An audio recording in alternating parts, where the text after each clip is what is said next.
Kulend uko. Kuji vidi chedu uko. Vaimbove mukuru webato rinopikisa zvematongerwo enyika reCitizen Coalition for Change zvekare nere MDCT neMDC Alliance Advocate Nelson Chamisa vopomerwa mhosva yekunzi zvoni vari kushandidzana nekuwirirana pamwe chete nemitemo iri kuiswa yema-amendments yekuti vaMnangagwa vatonge kusvika 2030. Yamakadai kuteerera muri yeZimbabwe panguva dzino ndiyo channel yenyu inonzi Cooligan TV patinokupai ma-updates nezvinhu zvakasiyana-siyana zvinenge zvichiitika munyika yekwedu. Pasvondo rapera apa takaona vamawarire mbizo Jealous mawarire vachitaura kuti zvoni I said Chamisa was given 20 million. That's correct. I never said he got 64 million. Rather, I used the American expression $64 million question, which means a crucial question expressing the basic issue on problematical subject. Moyo got the 1.5 million. What's your problem with the exposition of such information? The lawyers he is working with got their shares on one, got 230,000. No wonder a pauper with $10 in his pocket now he has direct access to the Concord. Ndo mamirire akaita zvinhu. Asi panapa pane nyaya yabuda zvekare mubepa nhau yanga ichitaurwa panapa yatisina kunzwisisa zvakanyanya. Pari kunzi the opposition Citizen Coalition for Change has thrown its full weight behind Constitution Amendment number 3 Bill of 2026 approved by Cabinet on Tuesday, stating that it represents a step in the right direction towards ensuring the country's economic growth and development.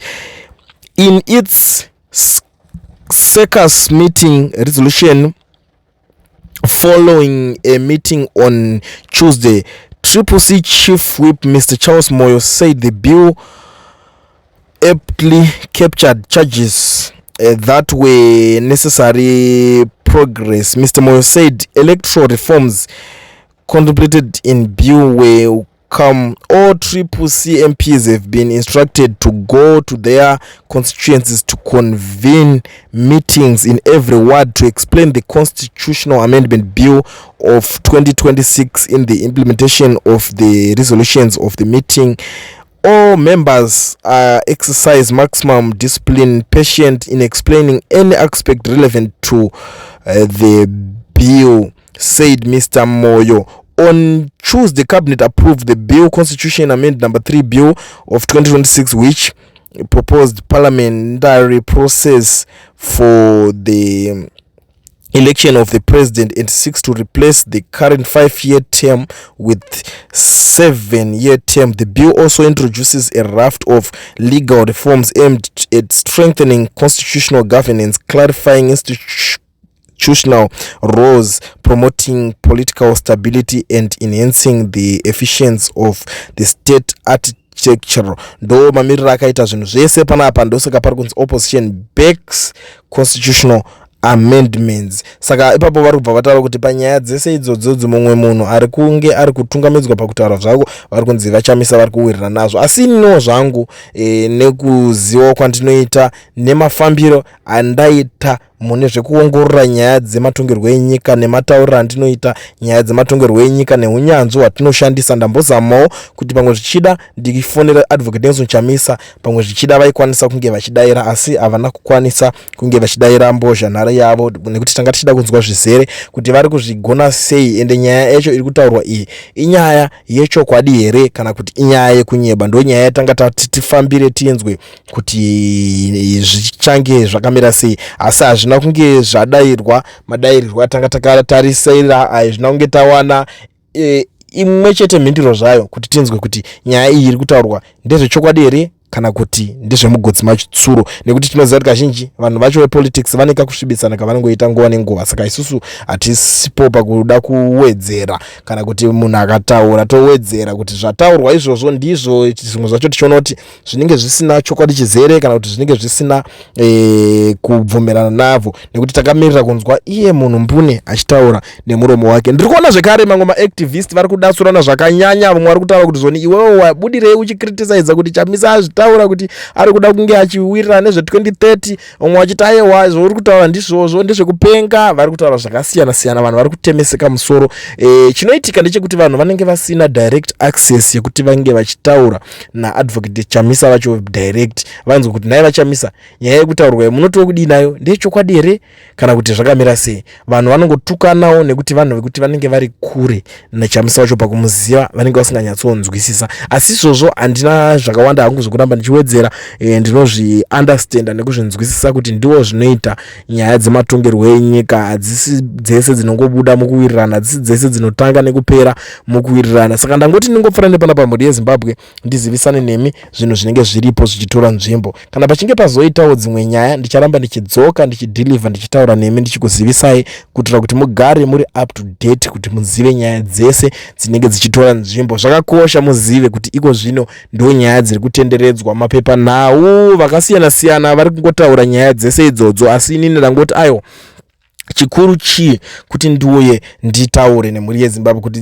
dzimwe nyaya dzacho dzinenge dzisiri confirmed, nekuti vanhu vari kutrya by all means kushandisa even propaganda, because they know kuti vamwe vanhu havana access kana kuti havana nguva yekuti vazobuda vachizvipindurira vega, ende kusadairadara mafoni kwavanenge vachiita vanozviita for a reason. Ndo nyaya inenge iripo. Inini mbuni namba dzavo ndinadzo dzese, saka kutoedzawo kufona kuda kuedza kunzwisisa. Ndosaka ndisina kuuya ndichitaura kuti ndo zviri kuconfirmed nekuti handinaunzwa iye achizvitaura, asi ndangoti hanzi ndo zvakakoshera nyaya dzacho. But ndichazouya ndichabatika ndichikuzivisai so that tozoona kuti totangira papi pane nyaya yacho. Sekutaura kwenambozviita muri yeZimbabwe kuti ine yamakateerera inhefenuro chivhidhivhidhi chekulient patinotefenura tichizivisana zvinhu zvese zvinenge zviripo mumastreets zvinenge zvichiitika. Kana chichinge chiri chokwadi achinge ari panyepo tichazotaurana tichionesana. Asi ndisati ndapedza, zvakakosha zvekare kuzivisana nemi kuti mutumbi wavasaruwaka nemutumbi waComrade Bombshell Geza wakapinda munyika yeZimbabwe nezuro. Vakapinda nguva imwe chete, vakangosiyana nema-hours maviri, asi vasaruwaka ndo vakatanga kupfuura pabhodha kuchizotera vaComrade Bombshell Geza vachienda munyika yeZimbabwe. Vasaruwaka vari kutarisirwa kuti pamwe zvichida vanokwanisa kunge vachinovigwa kwaMutare kunova iko kumusha kwavo. VaGeza vachitarisirwa kuti vachanovigwa kuSanyati kunova iko kune purazi ravo. Ndo mamirire akaita nyaya dzimwe dzese dzirimo muZimbabwe. Ndicharamba ndichingotefenera ndichikuzivisai, asi ndisati ndapedza nguva regedze ndishandisawo mukana uno kuzivisa maZimbabweans vese vari muSouth Africa vanodawo kuregisterwa nekuvhurirwa maFNB business account vasina mawork permits kana mastudy permits. Ndiri kuti mazuva ano zvave nyore. Pane kambani inonzi Education Research iyo inotungamirirwa naMukoma Owen. Ndo shasha vabatei, taurai navo, vanokwanisa kukuregisterai makambani vokuvhurira maFNB business account musina mawork permits kana mastudy permits. Vari kunze kweSouth Africa zvinoita futi kuregister company muSouth Africa usina work permit nekuti wagara humo muSouth Africa. Handiti asi chinodiwa ipassport yako iyoyo iri valid. Saka imimi muri diaspora, uri kuMalawi, Mozambique, kwese kwamuri munoziva kuti company kuregister company muSouth Africa chidhiri chihombe, zvinhu zvinokwanisa kuyambutsa upenyu. Saka tiri kuti company registration yave kuitwa neEducation Research kunemi imimi mune mapassport chete. Make sure kuti passport yako ine valid stamp, entry stamp, chidhindo chekupindisa munyika. Zvinhu zvako zvinobva zvatanga kutokufambira. Nhamba ndidzodze mangozviona Education Research yakarongeka. Tarisai kunaka kwakaita kana flyer ravo randakaisa pascreen apa. Haringoiswe nevanhu vari kudzidzira kana kuti vanhu vari kujaira kuda kuvhara vanhu. Iyo rinoiswa nevanhu vakarongeka, vajaira kuita basa richibuda, vanoita zvinhu zvinobatika. Saka taurai navo panhamba dzandasiya pascreen, mobatsirika ipapo.